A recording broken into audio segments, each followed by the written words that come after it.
Juste, bon, c'est une délibération qui est classique, qui est relative au renouvellement de lignes. Sandrine Derville vient de nous l'expliquer à l'instant, avec, on le voit, des sommes qui sont un montant total de 150 millions d'euros, qui correspondent à 5 emprunts, 50 millions. Bon, il s'agit de couvrir, on a bien compris, les besoins de trésorerie de la région.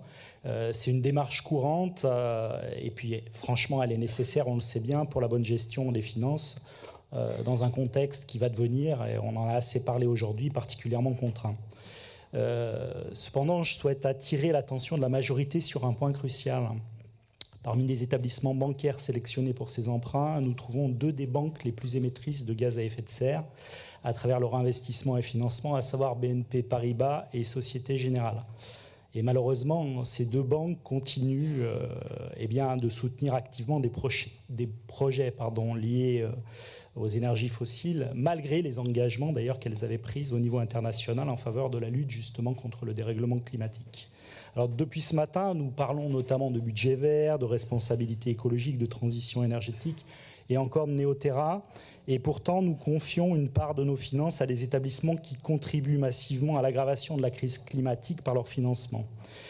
Cela semble, me semble-t-il, totalement paradoxal. Et si nous sommes réellement engagés dans une démarche de transition écologique, nos choix financiers devraient refléter cette ambition.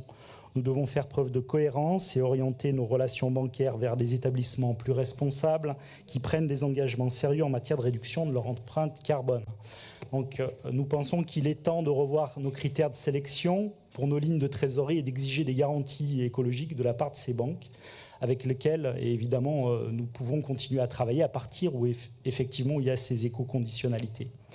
Donc nous avons un rôle à jouer, en tant que collectivité territoriale, non seulement dans nos politiques publiques, ça a été rappelé depuis aussi ce matin, mais aussi dans nos choix financiers qui sont de fait, nous le savons, totalement intriqués.